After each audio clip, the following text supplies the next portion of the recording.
In every mission, we rise with a singular goal: perfection. हमारी capacity है to make our weapons, to make our quickly turn around our aircraft, to keep them serviceable. That capacity should exist, should continue. मैं इतना ज़रूर कहूँगा कि हमारा जो air defence system है अभी जो है, जितनी चीज़ें हमारे पास हैं वो काफ़ी पोटेंट है. फोर्समेट्स मेरे जिनको हेलीकॉप्टर में डाला गया और थोड़े से उनको अच्छा नहीं लगा, बिकॉज वो फाइटर पायलट बनना चाहते थे. इस little bit of a charm में भी जो हमें मूवीज़ वगैरह में बना के बता दिया जाता है. किसी को हीरो बनना है तो किसी को नेगेटिव रोल देना है, किसी को हीरो रोल देना है, जिसको ग्लोरीफाई करना है वो करा होता है. तो ये फाइटर्स को हमने ग्लोरीफाई ज़्यादा किया है. ये तो संतोष तो सिखाया जाता है ना, हमारे कल्चर में है. और जब तक वो आएंगे नहीं तब तक हमें किस तरह संभालना है सिचुएशन को, क्या करना है, वो प्लान्स मॉडिफाई होते रहते हैं. हम अपने आप डिसाइड करते हैं कि किसको कैसे यूज़ किया जाएगा.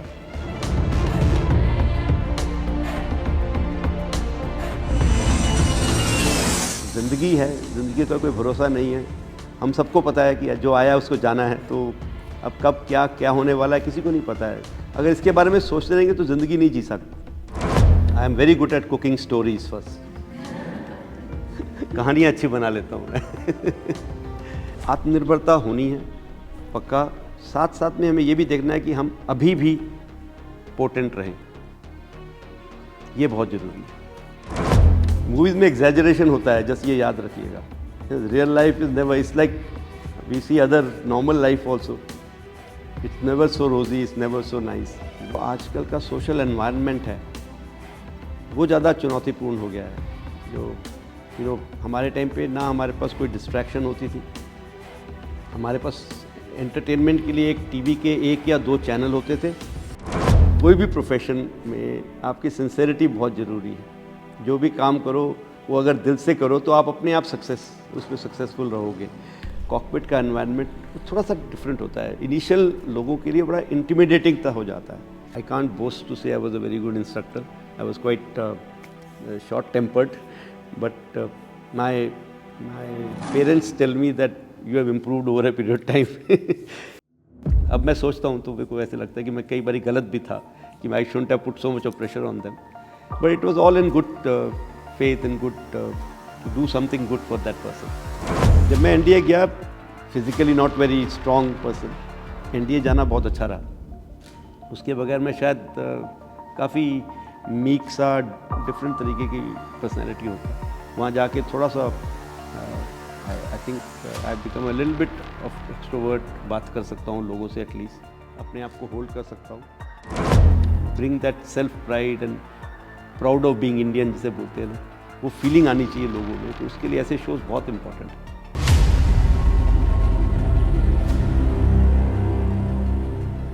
नमस्कार दोस्तों, एनबीटी संवाद में आपका स्वागत है. हमारे साथ हैं Indian air force chief air chief marshal AP Singh. Navbharat times ने कैंपेन चलाया नो योर एयरफोर्स, और हमने यंग रीडर्स से उसमें हिस्सा लेने के लिए कहा और एयरफोर्स से जुड़े सवाल पूछे. तो हमें सिर्फ दिल्ली NCR से ही नहीं, लखनऊ, मुंबई से भी सैकड़ों रीडर्स के रिस्पॉन्स मिले. वैसे वो कैंपेन हमने यंग रीडर्स के लिए चलाया था, लेकिन जो हमें रिस्पॉन्स मिले उसमें बहुत से बुजुर्ग और बहुत सारे बच्चों ने भी हमें जवाब दिए. सर, जो अभी हमारे साथ हैं एनबीटी के सिलेक्टेड रीडर्स हैं जो अलग अलग स्कूल और कॉलेज से हैं, और सभी के पास आपसे पूछने के लिए काफ़ी सवाल हैं. लेकिन शुरू मैं करती हूँ आपके फ़ौज में आने को लेकर. आपने वो कंपटीशन लिया था?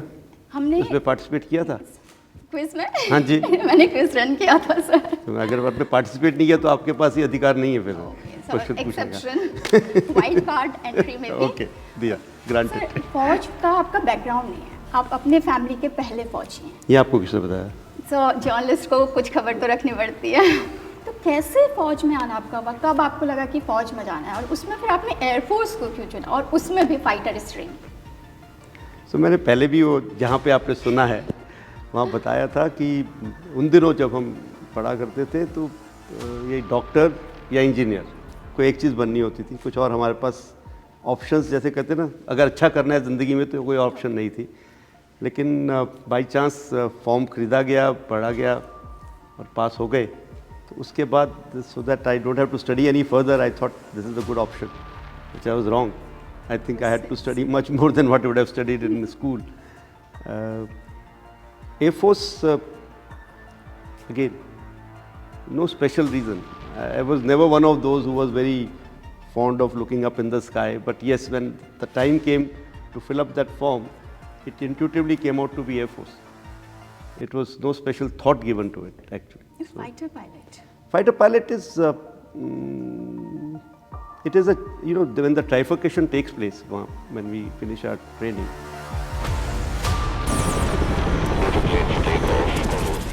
वहाँ पे जब हमारी ट्रेनिंग ख़त्म होती है तो कोई चॉइस दी जाती है बच्चों को, ये बच्चों मतलब हमारे फ्लाइट कैडेट्स को, लेकिन ये ज़रूरी नहीं होता आपको अपनी चॉइस मिले। तो आपस वो क्या करते हैं कि हर तरह के बच्चों कैडेट्स में से कुछ बहुत अच्छे, कुछ मीडियम, कुछ थोड़ा से जो मेरिट में ठीक नहीं है, एक्चुअली वो भी उस समय के क्या प्रेशर होते हैं अलग होता है। ये ज़रूरी नहीं कि जो उस समय मेरिट में ठीक नहीं तो आगे जाके कुछ बन नहीं पाता। बहुत सारे लोग जो एयर मार्शल्स बनते हैं वो शुरू में मेरिट में अच्छे नहीं होते हैं, तो उनको इक्वली डिस्ट्रीब्यूट करने के लिए, ताकि हर स्ट्रीम में एक तरह का सही उसमें एक्सपीरियंस रहे और सही टैलेंट रहे, तो डिस्ट्रीब्यूट किया जाता है। तो थोड़ा बहुत लक है इसमें भी, ज़रूरी नहीं है। लाइक हमारे कोर्स में वो सॉर्ट ऑफ 1 2 3 1 2 3 करके शुरू के कुछ लोगों को ऐसे ही डिस्ट्रीब्यूट किया गया था। हम 37 लोग पास आउट हुए थे एयरफोर्स के, उसमें से 25 लोग हेलीकॉप्टर में गए थे, क्योंकि उस समय कुछ नए हेलीकॉप्टर खरीदे जा रहे थे। तो हमें बताया जाता है कि उस समय डिमांड आई थी कि भी ज़्यादा लोग हमें हेलीकॉप्टर्स में चाहिए। तो मेरे को अभी भी याद है कुछ कोर्समेट्स मेरे जिनको हेलीकॉप्टर में डाला गया और थोड़े से उनको अच्छा नहीं लगा, बिकॉज वो फाइटर पायलट बनना चाहते थे। इस little bit of a charm में भी जो हमें मूवीज़ वगैरह में बना के बता दिया जाता है। तो कुछ लोगों ने एक 1.5 साल तक फ्लाइंग नहीं करी, एप्लीकेशन डाल के बैठे कि हमें फाइटर्स चाहिए, और बाद में जब उन्होंने फ्लाइंग करी, they excelled so much in the helicopter stream that they are much more decorated than most of us who went to fighters, and they did much better than us in their own stream. Because जो श्रीलंका में IPKF operation हुआ था जो उसमें सारे helicopter वालों ने participate किया था। तो उसमें बहुत सारे मेरे कोर्समेट्स थे जो मेरिटोरियस हुए, जिनको अवार्ड्स मिले, गैलेंट्री अवार्ड्स, जो हम लोगों को मौका भी नहीं मिला। तो ये तो एक जैसे बोलते हैं ना, एक पिक्चर में एक किसी को हीरो बनना है तो किसी को नेगेटिव रोल देना है, किसी को हीरो रोल देना है, जिसको ग्लोरीफाई करना है वो करा होता है। तो ये फाइटर्स को हमने ग्लोरीफाई ज़्यादा किया है। हर एक की एक भूमिका है, हर एक का एक अपना रिक्वायरमेंट है। ये फोर्स सिर्फ फाइटर पायलट से नहीं चल सकती है। बिल्कुल सर, क्योंकि फाइटर की हमने बात शुरू की है, एयरफोर्स की फाइटर स्क्वाड्रन लगातार कम हो रही हैं। अब उसको लेके आपने कई बार कंसर्न भी बताया है, तेजस जिस स्पीड से मिलने चाहिए थे वो नहीं मिल पा रहे हैं। कितना बड़ा चैलेंज है, ऑफ कोर्स बड़ा चैलेंज है, लेकिन इससे निपट आप कैसे रहे हैं? जो चीज़ जितनी है उसमें हमें ये तो संतोष तो सिखाया जाता है ना, हमारे कल्चर में है। और जब तक वो आएंगे नहीं तब तक हमें किस तरह संभालना है सिचुएशन को, क्या करना है, वो प्लान्स मॉडिफाई होते रहते हैं। हम अपने आप डिसाइड करते हैं कि किसको कैसे यूज़ किया जाएगा। The man behind machine is very important. You know, machines are very good technical superiority is always good, लेकिन जिस आदमी को वो सौंपा गया है उसकी इनोवेटिवनेस, कैसे उसको डिफरेंट तरीके से यूज़ करें। हमने पुराने ज़माने में देखा है काफ़ी, यू नो, जो लड़ाइयाँ वगैरह होती थी, लोगों ने अपने नए नए तौर तरीके निकाले उसके लिए, उसको डिफरेंट तरीके के युद्ध अभ्यास किए जाते थे, डिफरेंट तरीके के यू नो, यहाँ सेंध लगाना या कुछ करना, जिनके पास कम थे अपने सैनिक, वो लोग छुप के वार करते थे। तो तरीके होते हैं जिससे हम अपने जितने कम स्ट्रेंथ को भी किस तरह यूज़ कर सकें। और एयरफोर्स की एक ये क्या बोलें खासियत रही है कि हम थोड़ी चीज़ को भी, क्योंकि हमारी स्पीड और जो फ्लेक्सिबिलिटी ज़्यादा रहती है, टैंक्स को एक जगह से दूसरी जगह शिफ्ट करना बड़ा मुश्किल होता है। शिप्स वगैरह को भी एक जगह से दूसरी जगह ले जाना, वो स्लो स्पीड पे जाते हैं। लेकिन जो एयरक्राफ्ट है, हम उसको हम लेफ़्ट से राइट, राइट से left, east to west, north to south, within couple of hours we can shift them. So वो हमारी एडवांटेज रहती है कि हम जहाँ कॉन्सेंट्रेट करना है फोर्स को वहाँ क्विकली कर सकें और शत्रु का सामना कर सकें। बिल्कुल। स्टूडेंट से हम सवाल लेते हैं। उर्वशी। जय हिंद सर, मेरा नाम उर्वशी सेलौत है और मैं एक एनसीसी कैडेट हूँ। मिरांडा हाउस में हम एक कारगिल युद्ध पर एक प्रोजेक्ट पर काम कर रहे हैं। दुनिया भर में होने वाले अलग अलग कॉन्फ्लिक्ट्स को देखते हुए हमने ये सोचा है कि कैसे भारतीय वायुसेना भविष्य में आने वाली किन क्षमताओं को कैसे और विकसित कर सकती है। तो ये मेरा सवाल है। आजकल क्या है, टेक्नोलॉजी बहुत तेज़ी से बढ़ रही है। आजकल के जो हम दो युद्ध चल रहे हैं अभी, यूक्रेन और रशिया वाला, और दूसरा जो अभी थोड़ा विराम हुआ है इजराइल वाला जो है, तो आपने वहाँ देखा होगा कि नए नए तरीके के वेपन सिस्टम्स आ रहे हैं, नए नए तरीके के टेक्नोलॉजी यूज़ हो रही है। और एक धारणा जो हमारे मन में भरी हुई थी कि भाई अभी जो युद्ध होंगे वो थोड़े समय के लिए होंगे, कोई ना कोई इंटरवेंशन हो जाएगा, कहीं रोक दिया जाएगा, वो धारणा भी ख़त्म होती जा रही है। आजकल high intensity short time war या लो इंटेंसिटी कंटिन्यूस वॉर कुछ भी हो सकता है। तो हम इन चीज़ों के लिए हमें प्रिपेयर्ड रहना पड़ेगा। हमें कुछ ऐसा हमारे पास ऐसी शक्ति होनी चाहिए, सैन्य शक्ति, कि हम एकदम क्विकली रिएक्ट कर सकें। किसी को अगर कहते हैं ना, उसको पंच इन द नोज़ देना है तो वो दे सके। और अगर वो सिचुएशन कंटिन्यू रखती है तो हमारी कैपेसिटी इतनी होनी चाहिए कि हम उसको कंटिन्यू रख सकें, अपनी जो पोटेंशियल को। तो उसकी तरफ ये ध्यान है कि हमारी जो अभी सिस्टम्स हैं वो तो रहें, लेकिन जो हमारी कैपेसिटी है to make our weapons, to make our quickly turn around our aircraft, to keep them serviceable, that capacity should exist, should continue. तो उससे क्या है, लॉन्ग टाइम भी अगर हमें ज़रूरत पड़ेगी तो वो हम उसको यूज़ कर सकते हैं। दूसरा, जो नई टेक्नोलॉजीज़ जो आ गई हैं, जैसे वेपन सिस्टम्स में आ गए हैं हाइपरसोनिक वेपन्स, या फिर कॉम्बैट CUAV जिसे हम बोलते हैं, कॉम्बैट प्लेटफॉर्म्स, अनमैन्ड प्लेटफॉर्म्स। तो इनकी तरफ हमारा जो है ध्यान अभी बढ़ा है इन युद्धों के कारण। तो अगर हम ये लेटेस्ट टेक्नोलॉजीज़ को अडॉप्ट नहीं करेंगे तो फिर हम दूसरे से पीछे रह जाएंगे। Networking, another technology which is there, कि जो पहले होता था, हम लोग आपस में सिर्फ एक दूसरे से बात करके एक सिचुएशन समझाते थे और एक दूसरे को इंस्ट्रक्शन देते थे।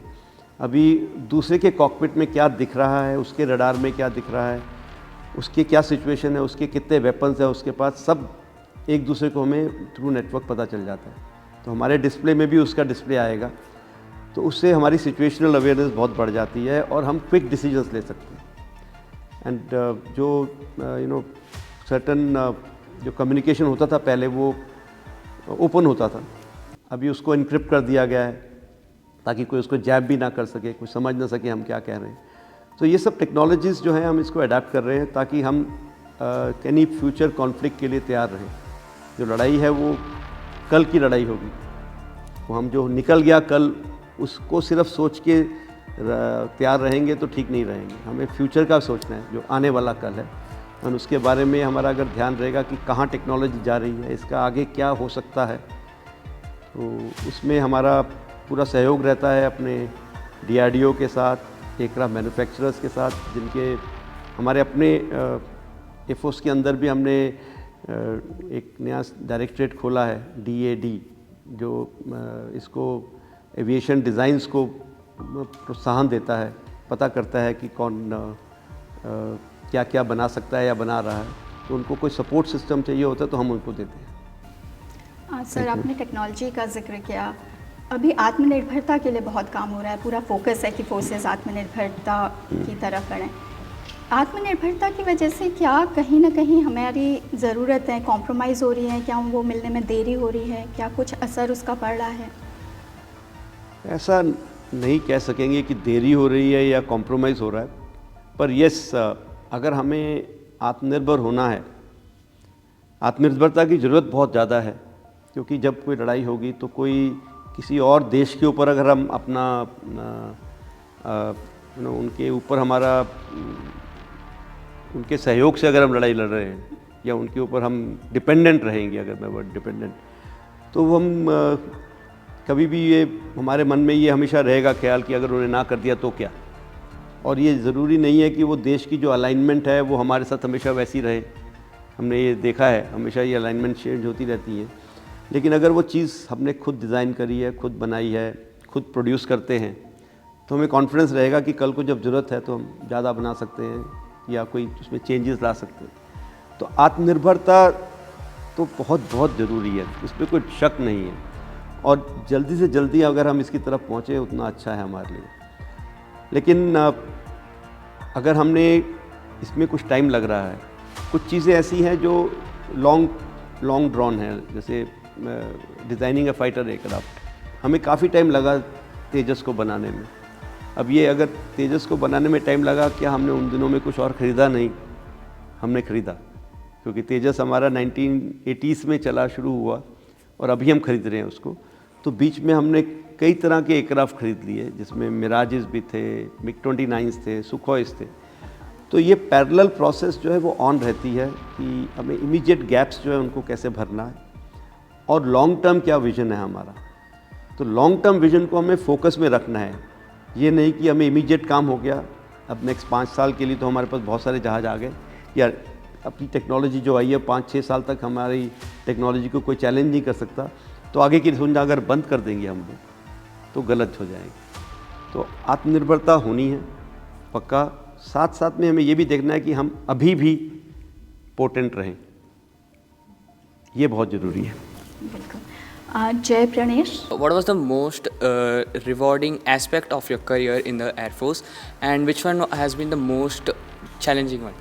When you start a career in any, I think it happens to every job or anything that you do in life. When we are children, we just start looking at our parents and we just want to be them. Somebody would want to be just like her mother or his mother or father or some aunt, uncle. You look at some elder and you start imagining ki when I reach there, I will be like that. So in an Air Force also, when you are young, you are being impressed by a lot of people. People who are teaching you, people who are supposed to be the heroes, like I said. So you start emulating them, you start looking up to them, and you start imagining that tomorrow if I reach somewhere, I will be like this person. So when you reach that stage, when you have to teach now, now you start imagining that tomorrow this young person will be imagining me as his role model. So first such stage comes when you become an instructor. In the squadrons, when you are training together, you become senior, you are more experienced, that is one part of it. But when you become an instructor, you're getting a cadet who has never ever been in the cockpit, who has never learnt about flying, anything. You're teaching him basics, you're teaching him the ways of life as far as defense forces are concerned. So that is the time you get a lot of satisfaction and that feeling that okay, I'm contributing positively. Whatever I got, it's like passing down your generation. What you learned from your parents, you pass it down to your children. So that is one time when I really felt, it was very rewarding, very satisfying. Second, when I did the test pilot course, it is a very, I'll say, strenuous course. It's one year long of lot of study and long working hours.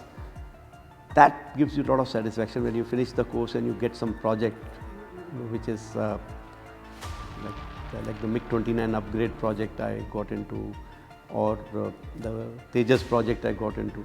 So that gave me a lot of satisfaction. And of course, anything that gives you satisfaction is always going to be a little more challenging than others, you will feel. More than that is first time when you get, I think most of people in uniform will agree, the first time you feel, get a different kind of a feeling when you become a commander. You are commanding some number of troops. So when you command a group of people, first command comes to you as a CEO of a fighter squadron or a helicopter squadron or a transport squadron, about 300 to 350 people under your command. that is the time you get that satisfaction when you know that I can now touch these lives, I can now do something for them. So that is the starting, and thereafter I think any tenure where you are an independent commander, or you have a small ecosystem of your own where you are taking calls, you are taking decisions, that is very satisfying, and also it's challenging. सात्विक, sir dangerous situation का सामना करते वक्त आपको आपकी जान जाने का डर कैसे प्रभावित करता है? सर इसी में मैं जोड़ना चाहूँगी, क्योंकि जब हम ज़मीन पे होते हैं तब लगता है कि हाँ कैसे भी कुछ ना कुछ मैनेज कर देंगे, लेकिन आसमान में कुछ अगर गड़बड़ हो गई तो किस तरीके से हो? I think there are more deaths in road accidents today. आजकल जब देखते हैं हम लोग, रोड एक्सीडेंट्स में ज़्यादा डेथ्स होती हैं कंपेयर टू जो हम सुनते हैं पूरे वर्ल्ड ओवर का भी देख लें अगर, एविएशन डेथ्स जो होती हैं. तो ये एक यस रिस्की है profession, no doubt they can be failure. ये जैसे बोल रहे हैं, ये नहीं होगा कि चलो स्कूटर को रोक के नीचे उतरे और धक्का लगाना शुरू कर दिया, लेकिन उसमें सेफ्टीज इनबिल्ट होती हैं. हमारे जो जहाज़ हैं वो पूरी तरह सर्टिफाइड होते हैं. तो अब जैसे अगर सिंगल इंजन है, सिंगल क्रू है, उसमें इजेक्शन सीट है, ताकि अगर जहाज़ ख़राब हो गया है और वो गिर रहा है, आप उसमें से एस्केप कर सको रॉकेट की तरह. तो वो सेफ्टीज़ हैं. बाकी ज़िंदगी है, ज़िंदगी का कोई भरोसा नहीं है. हम सबको पता है कि जो आया उसको जाना है, तो अब कब क्या होने वाला है किसी को नहीं पता है. अगर इसके बारे में सोचते रहेंगे तो ज़िंदगी नहीं जी सकते. इसको दूर रख के ज़िंदगी को जीना है, तो जो अब हो रहा है उसके इस पल में जियो. कल की सोचते रहोगे हमेशा. प्लान करना है, यस. तो हम उसके लिए ट्रेनिंग करते हैं.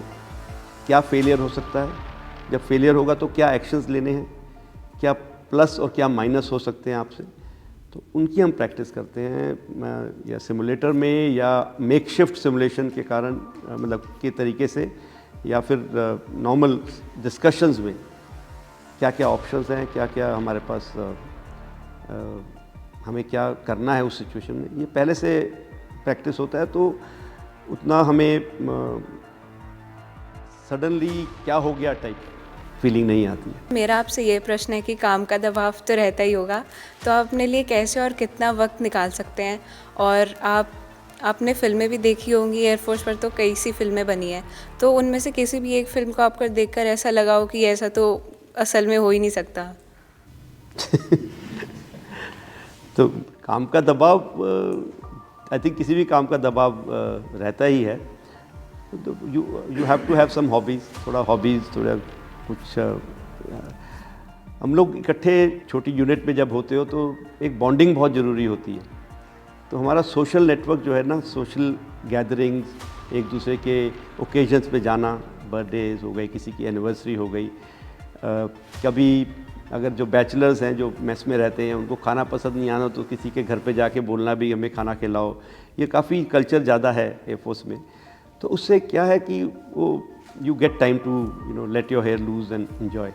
थोड़ा सा अपने आप को, तुम्हें ऐसे अपने मोमेंट्स मिल जाते हैं. कोई हॉबी, कोई स्पोर्ट्स, कभी कुछ खेल लो. एंड मेरा जब मैं ऐसे जाता था लोगों के, स्पेशली घरों में जाता था, तो वो जो घर में जेंट्स हैं जो हमारे साथ मेरे कलीग्स थे, उनके साथ तो पूरा दिन ऑफिस में काम करते थे. तो मेरी आदत थी मैं जाके किचन में उस लेडी की हेल्प करना थोड़ा बहुत. तो उससे थोड़ी कुकिंग सीख ली उनसे देख के. तो that is a very big stress buster. So whenever required I get into the kitchen and make something. Some people are smiling here, I know. But I find you have to find some stress busting things. So I find cooking is one of them. And कोई जब तुम बनाते हो तो कोई ना कोई झूठा ही सही बोल देता है, बहुत अच्छा बना है तो बहुत अच्छा लगता है.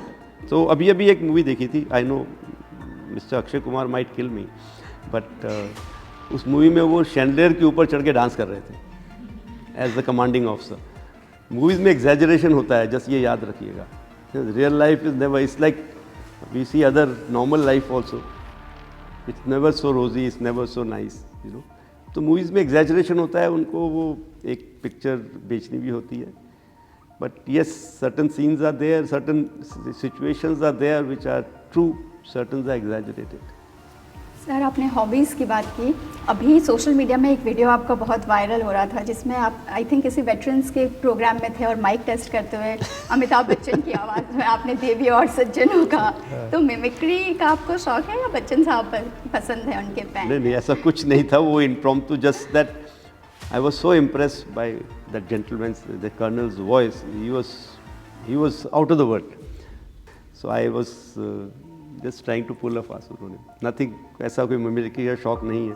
आपने क्योंकि हॉबीज़ की बात की और मिमिक्री आपका शौक नहीं है, तो क्या आपका शौक है? कुकिंग का आपने जिक्र किया, तो क्या आप अच्छा बनाते हैं एक्चुअल में? मैं तो I am very good at cooking stories first, कहानियाँ अच्छी बना लेता हूँ मैं। देखो अब ऐसा है, जब जो बोला जाएगा वही बनाया जाएगा ना, जो मेरी वाइफ बोलती है मैं बनाता हूँ। I am a good husband. Navya? Sir मेरा प्रश्न ये है, समय के साथ साथ भारतीय फाइटर पायलट द्वारा अनुभव की जाने वाली चुनौतियां बदलती रही हैं, आप इस बारे में क्या कहना चाहेंगे? जैसे जैसे टेक्नोलॉजीज़ चेंज हो रही हैं, जैसे जैसे लाइक मैंने बोला टेक्नोलॉजी बढ़ रही है, तो हमारे एयरक्राफ्ट जो हैं, फाइटर एयरक्राफ्ट, उनकी कॉम्प्लेक्सिटीज़ बहुत बढ़ रही हैं। पहले जो एयरक्राफ्ट थे हमें सिर्फ उनको उड़ाना सीखना था और उनको as a weapon platform, it's like पहले हम तीर कमान चलाते थे, जैसे अभी हम ऑटोमेटिक मशीन गन्स चला रहे हैं, तो फ़र्क होता है ना दोनों में। अब ऑटोमेटिक मशीन गन चला रहे हैं तो अगर कोई एक बुलेट अटक गई उसमें, उसको कैसे क्लियर करना है, मैगज़ीन को कैसे दोबारा से लोड करना है, सब कुछ सीखना पड़ेगा। तो इसी तरह उनको भी एक तो flying, just basic flying skill, वो एक थोड़ा सा सेगमेंट रह गया है। मतलब पहले वो सीख लिया तो तुम अच्छे पायलट बन गए, अभी उसके साथ साथ जो इतने सारे सिस्टम्स हैं तुम्हारे पास, जो उसमें इंफॉर्मेशन आ रही है, उसको कैसे यूज़ करना है अपने एडवांटेज के लिए, और वो बहुत इंपॉर्टेंट हो गया। So it is not just your psychomotor skills any more, it is also application of what ever information you have, वो बहुत इंपॉर्टेंट हो गया है।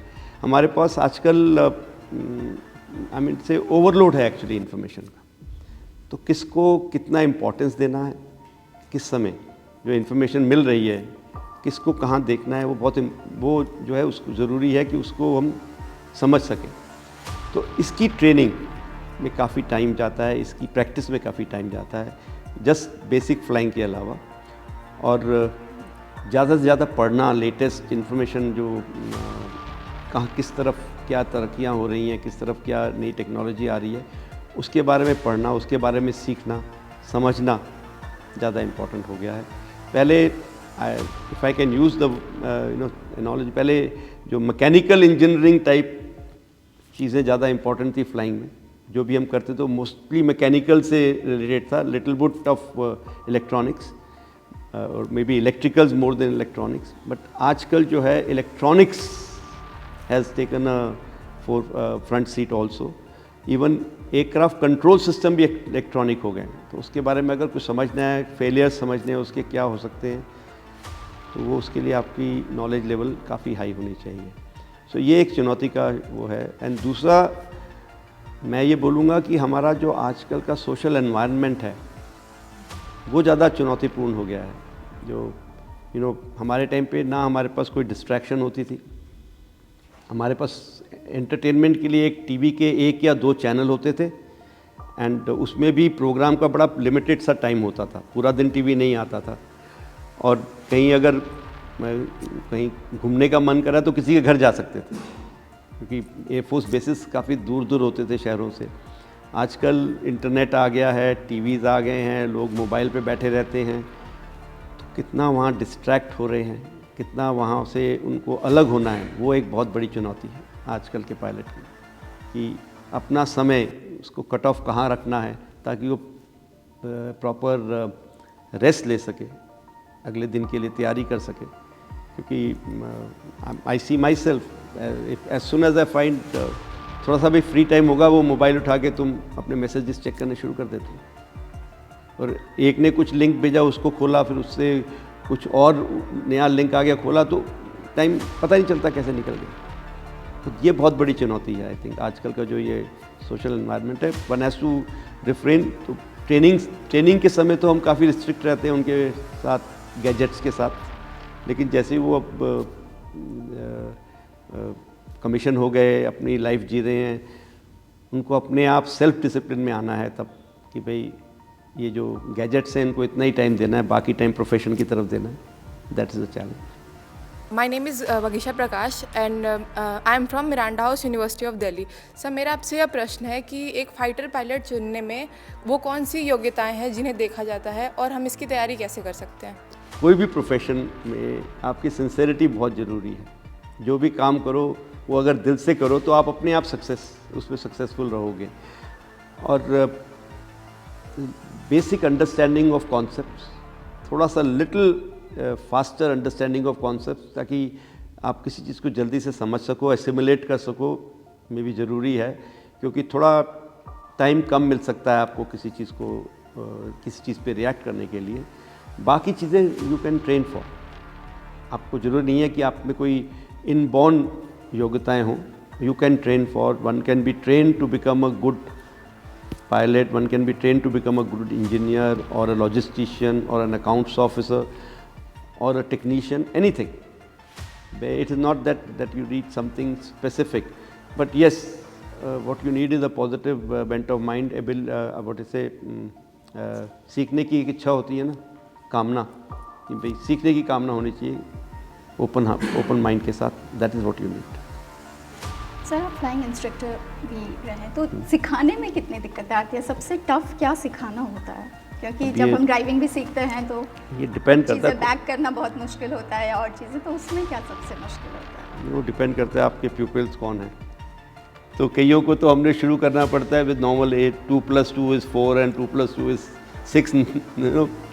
ये 6 नहीं होता, 4 होता है जी.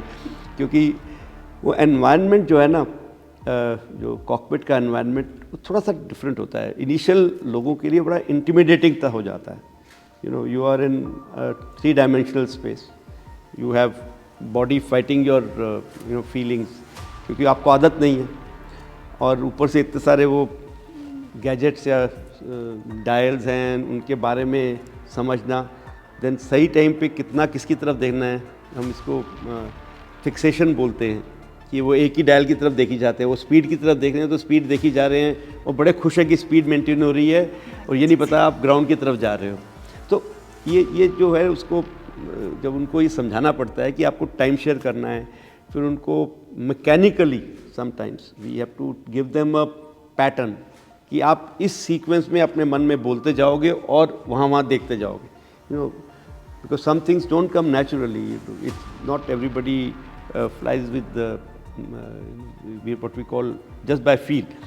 So वो शुरू में मैकेनिकली सिखाना पड़ता है. वंस वो आदत सी पड़ जाती है, इसलिए डांस भी सीखते हैं ना, 1 2 3 4 करके, उसके बाद म्यूज़िक के साथ डांस करते हैं हम लोग. वो 1 2 3 4 मन में आता भी नहीं है बाद में.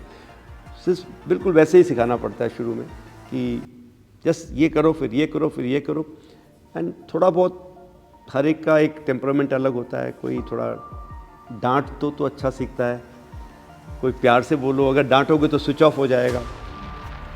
तो ऐसी सिचुएशन होती है. And one learns every new set of pupils you get, you learn more. And I can't boast to say I was a very good instructor. I was quite short-tempered, but my parents tell me that you have improved over a period of time. But the endeavor is that आपके साथ वो आया है एक. उस समय तो लड़के ही होते थे जब हम सिखाते थे. Young boy of 20-22 years of age, and you know that he has the potential, and if he doesn't make it here, he'll unnecessarily get demotivated and go out of this profession. So you put in your best, and when you put in your best, you get a little bit of because आपको लगता है कितना आसान है, because आप कर चुके हो. उसके लिए वो पूरी कोशिश कर रहा है. एंड समटाइम्स हमें लगता है कि नहीं ये कोशिश नहीं कर रहा है. उसे अब मैं सोचता हूँ तो मेरे को ऐसे लगता है कि मैं कई बार गलत भी था, कि I shouldn't have put so much of pressure on them, but it was all in good faith and good to do something good for that person. Abhilasha. Jai Hind sir, I'm Abhilasha and I am a first year student pursuing political science honors at Miranda House. जैसा कि आपने अभी कहा कि movies में exaggeration दिखाया जाता है, and you have just mention about the movie that is Sky Force which is inspired by the Mahavir Chakra awarded late squadron leader A.B. Devayya. Sir, मेरा क्वेश्चन ये है कि how far these movies are able to instil the values, the core values of this force, because if a 5-year old boy or girl watches that movie, because आज की generation में they watch TV and OTT platforms and all, so उनके अंदर वो भावना, अगर if they are missing something, then what is that according to you? Movies में तो बहुत कुछ नहीं दिखाया जाता, लाइक आपने अभी बोल ही दिया कि we have not had movie, अभी आज तक कोई ऐसी और मूवी बनी है को किसी नॉर्मल एयर वॉरियर के ऊपर, या लेट्स से एक एयरमैन. ये ज़रूरी नहीं कि आप सिर्फ एट ऑफिसर लेवल या कोई चीफ बन गया. आपने कितने इंटरव्यू लिए हैं चीफ के अलावा लोअर लेवल पे? काफ़ी लिए हैं ना. तो अगर इन्होंने वो इंटरव्यू लिए हैं किसी एयरमैन के, किसी भी जो बहुत ऊंचा नहीं पहुंच पाया अपनी सर्विस में, तो वैसे एक मूवी भी बन सकती है ना एक नॉर्मल इंसान के ऊपर, बट वो नहीं बनाई गई है अभी तक. So this is where we because उनकी स्टोरीज बाहर आई नहीं है कभी. अगर नहीं आई है तो एक स्टोरी बनाई भी जा सकती है ना. 4-5 लोगों से पूछ के एक इंसान जो 4-5 को डिपिक्ट कर रहा है डिफरेंट सिचुएशन में, उसको बनाई जा सकती है. तो आई थिंक वो लाना ज़रूरी है. बट वो मूवीज़ में तो वही बनाएंगे जो बिकेगा. लेकिन I think what people like miss Pandey here they can do is they can bring out this stories. I am sure the programs are also seen by many more people. Yes, may not be the young 4-5-year-old child. That child might see a movie but not see a program like this. But if you show in that program along with that some videos of something happening, some interesting for a child, that can be shown. No doubt that some people get glorified and some people just their contribution is not even seen by most of the people. No doubt about it. Lavanya? I'm Lavanya Karki and I'm pursuing BA Political Science Honours in Miranda House and I'm in the first year. So we have seen that women are increasingly playing an important role in the Indian Air Force, whether it is in the National Defence Academy as trainees or whether they are whether it is in the flying stream, sir. So my question to you is that since women are already demonstrating women empowerment, where do you envision the role of women 10 years from now? And sir, do you think we'll be interviewing a female Chief of Air Staff 10 years from now? Better, please. Shailaja Dhami is the senior most flying branch officer from women's side. I don't think she'll be senior enough to become the chief in 10 years, but in some years after that maybe. It all depends, of course, how good she is and but I think few years, maybe more than 10, because people have to induct in right time. But there will be a time when there will be equal chance of a woman officer becoming a chief in this Air Force. I'm 100% sure of that. The role is continued to be same. They are now doing everything that is possible. There is no gender bias. We are treating them equally. My personal experience has been that most of them till now have been percentage-wise better than what men we have got. I know some people may not like me saying that here because I see more of men officers sitting here. But because I think initial lot was a cream of the percentage selection was very, very low percentage selection. So obviously you get the best. And they are very committed. They are very committed and they मन में आता है ना एक बार ठान ली तो करेंगे, वो है उनमें, which is very much required in defense forces. You have to have that the will to succeed and that kind of a will. So I'm very sure that you will find in your lifetime 100% that there will be a woman chief of Indian Air Force. Give me an interview to maybe Miss Pandey will continue then as very senior person, but she will do it. Sir challenges की बात की, अभी जब हमने Israel पे ताबड़तोड़ missile attack देखे तो ये सवाल आपसे भी पूछा गया और लगातार ये सवाल उठता रहा कि हमारा एयर डिफेंस सिस्टम कितना मजबूत है. मैं इतना ज़रूर कहूँगा कि हमारा जो एयर डिफेंस सिस्टम है अभी जो है, जितनी चीज़ें हमारे पास हैं वो काफ़ी पोटेंट है। हमारे पास ऑलमोस्ट गैप फ्री कवरेज है। ये जो नए वेपन्स जो बनते आ रहे हैं अभी, जैसे हाइपरसोनिक आ गए, उनका जो तोड़ निकलना है उसकी तरफ काम चल रहा है। कुछ सिस्टम्स हैं जो उनके साथ उनको टैकल कर सकते हैं, लेकिन ये तो चूहे और बिल्ली वाला खेल है, कैट एंड माउस। तो आप एक चीज़ बनाते हैं, उसका तोड़ निकलता है, फिर आप कुछ और बनाते हैं, तो ये चलता रहेगा। ये टेक्नोलॉजी में ये तो चलता रहेगा। अगर किसी ने तलवार बनाई है तो कोई ढाल बनाएगा उसके बाद।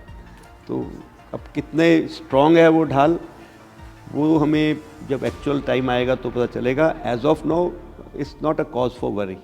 हमें कोई ऐसा चिंता की विषय नहीं है। सर, एनडीए में जब यूथ पहुंचते हैं, 12th के बाद जाते हैं, बहुत एक तरीके से बच्चे ही होते हैं, तो जब आप एनडीए में थे वहाँ की कुछ मेमोरी जो आप शेयर करना चाहें, क्योंकि कुछ बदमाशियाँ भी ज़रूर वहाँ होती होंगी ट्रेनिंग के साथ साथ, और आपका क्या ऐसा एक्सपीरियंस वहाँ का है? आप इनडायरेक्टली कह रहे हैं आपने क्या बदमाशियाँ की? जी सर।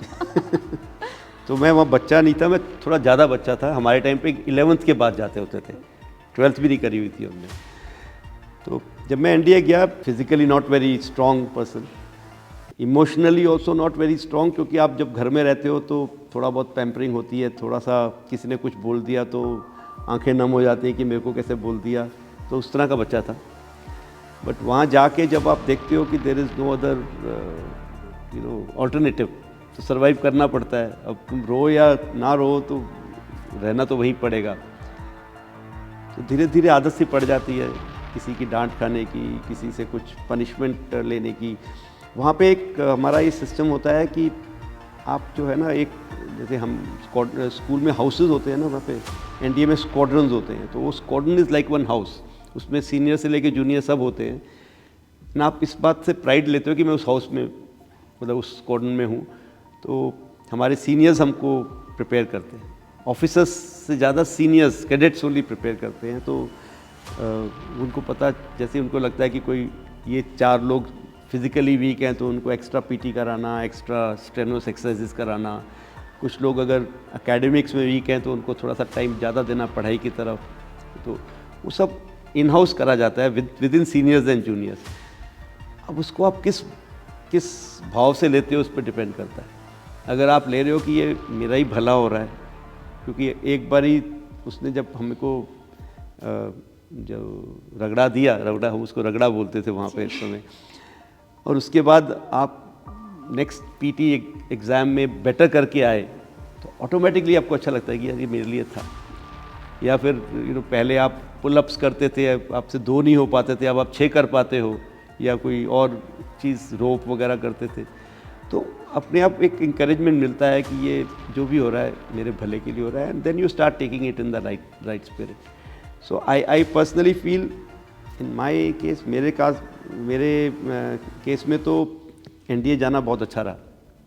उसके बगैर मैं शायद काफ़ी मीक सा डिफरेंट तरीके की पर्सनैलिटी होता। वहाँ जाके थोड़ा सा I think I become a little bit of extrovert, बात कर सकता हूँ लोगों से, एटलीस्ट अपने आप को होल्ड कर सकता हूँ।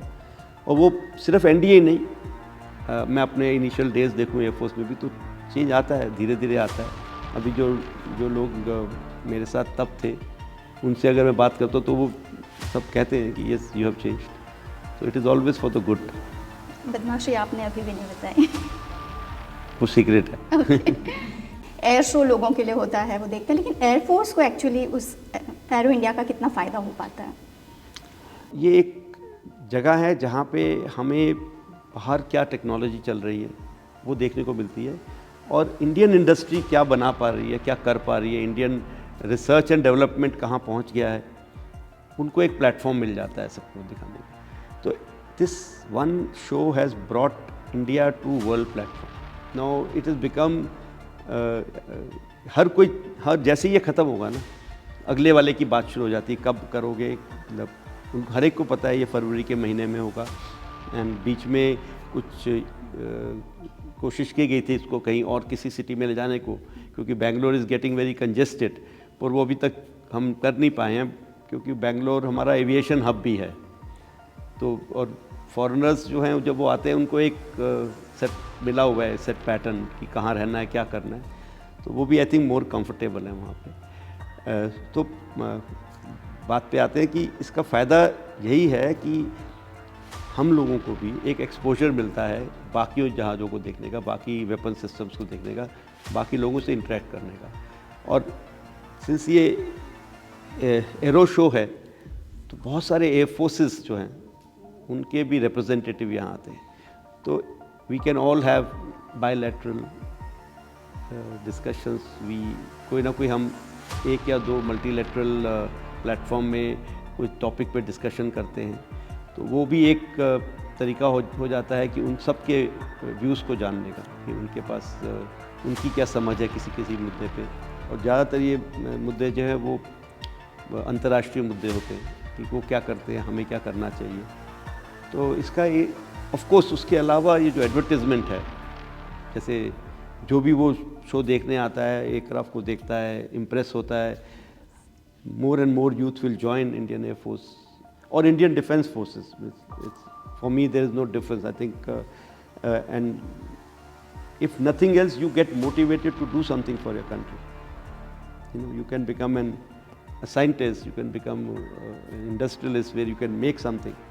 तो वो ज़रूरी है कि ऐसी चीज़ें दिखाती रहा जाए, to bring that self pride and proud of being Indian जिसे बोलते हैं ना, वो फीलिंग आनी चाहिए लोगों में। तो उसके लिए ऐसे शोज़ बहुत इम्पोर्टेंट है।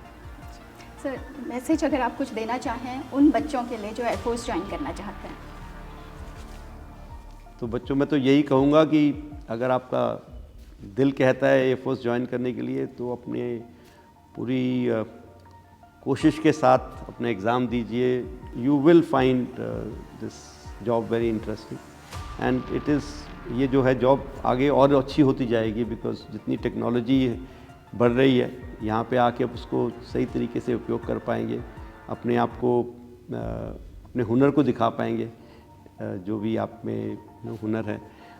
और इट्स अ बैलेंस लाइफ, ये सिर्फ काम ही नहीं है, इसमें देश सेवा भी इन्वॉल्व है, ऑटोमेटिकली काम है, और आपकी जो हॉबीज़ होती हैं उसको एक फोकस मिल सकता है इसके थ्रू। आप, this is one profession that you can make your hobby also and enjoy. So यही मैं कहना चाहूँगा। Thank you.